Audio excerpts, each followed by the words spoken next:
We were in Jackson, Mississippi, and he got word that a little boy in the hospital was dying, and that he wanted to see Elvis, and he couldn't make it to the show. He was too sick to get to the show, and so we loaded up in cars and we went to the hospital.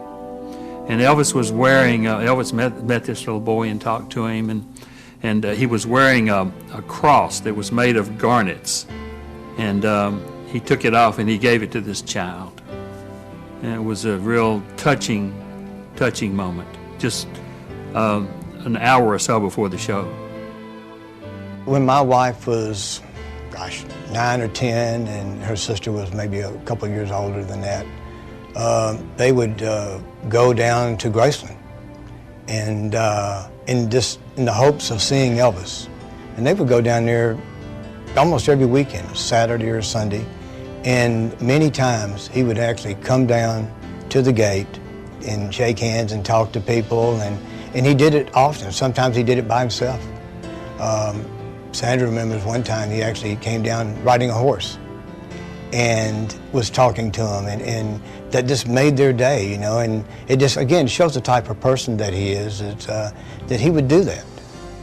When Elvis started getting that money in and started becoming, he wanted to share it. He was a sharing person. And his dad got in early confrontations with him about giving so much away. He would say, son, you know, we're pretty wealthy, but man, you're giving people houses. And you're giving guys on television you don't even know Cadillacs, and people walk off the street in a dealership, you buy them a Cadillac, and pretty soon the bank account is going to take a hit. And Elvis would say, look, Dad, he said, look, I enjoy giving stuff away to people. He said, that's how I get my enjoyment. He said, I can go out and do a tour. He said, I can do a tour in 6 weeks and make $2 million. He said, I'm not worried about money. He said, I want to make people happy. For all of Elvis Presley's accomplishments, I think his greatest joy, other than Lisa Marie, was giving to others. He loved to see the smiles and the looks on people's faces when he gave them things. He really was a generous and kind man. The true measure of a man's success is not what he achieves and acquires for himself in his lifetime, but what of himself he gives to others. Elvis Presley touched the lives of millions and millions of people the world over. With his music, his movies, and his live performances, Elvis brought joy to the hearts of people everywhere. And even today, over 3 decades after his untimely death, Elvis's music and his legacy continue to have a lasting and profound impact on music and popular culture around the world. And yet, for all Elvis's phenomenal success as an entertainer, perhaps the King's most endearing quality and the greatest of his legacies was his enormous generosity to others who were less fortunate than he was. I always felt like he tried to give back to his fans more than he took from them. And whenever he gave a piece of jewelry away like on the stage, when he take off a ring and hand it to a fan, it was just an act of love on his part. He just loved his fans, and they're what made him work, and why he worked so hard was his fans. He loved his fans. We had a guy in a group named Richard Davis, who was kind of he'd been with Elvis, he'd been in the Memphis Mafia, he'd been Elvis' stand-in in a bunch of his movies, Memphis guy, was a record promoter, and he was down on his luck. And Elvis heard about it, and he sent for him. He said, Richard, I hear you down on your luck. And holidays were approaching. He said, yeah, Elvis. Elvis gave him a brand new Cadillac convertible and $10,000 cash. He said, maybe this will help you out. And he said, thanks a lot, Elvis. On March 25, 1961, Elvis performed a benefit concert at the Block Arena at Pearl Harbor, Hawaii. This performance raised over $65,000 toward the building of the USS Arizona Memorial, which was completed the following year. This donation made Elvis Presley the single biggest individual donor to the Pearl Harbor Memorial.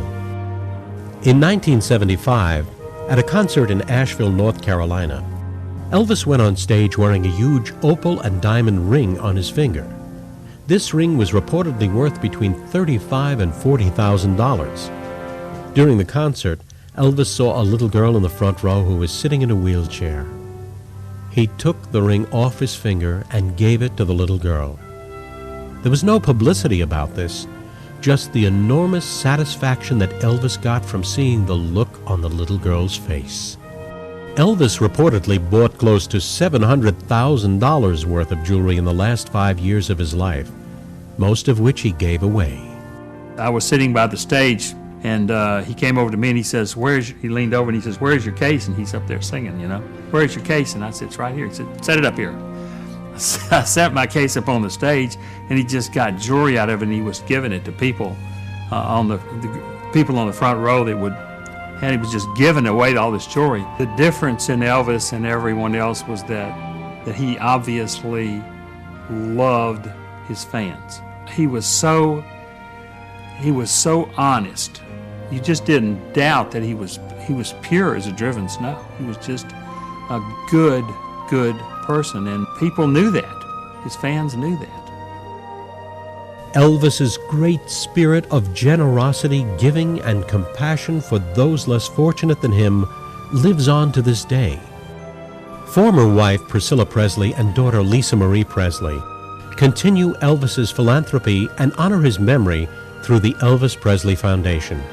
The foundation supports charities and community programs such as Presley Place, which provides homeless families up to 1 year of rent-free housing, child daycare, career and financial counseling, family management guidance, and other assistance to help people regain their independence and self-esteem. In 1983, the Elvis Presley Memorial Trauma Center was established at the Regional Medical Center in Memphis. It has served over 80,000 Level 1 trauma patients from a 6-state area. Indeed, there is no greater gift one person can give another in this world than to give of himself.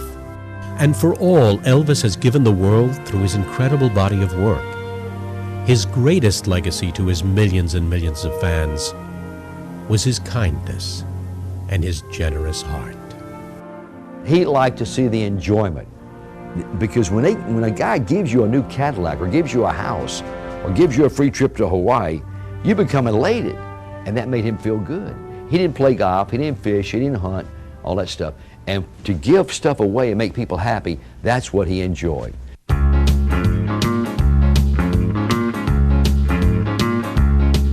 You know I can be fine, sitting no more alone. If you can't come around, at least please telephone. Don't be cruel.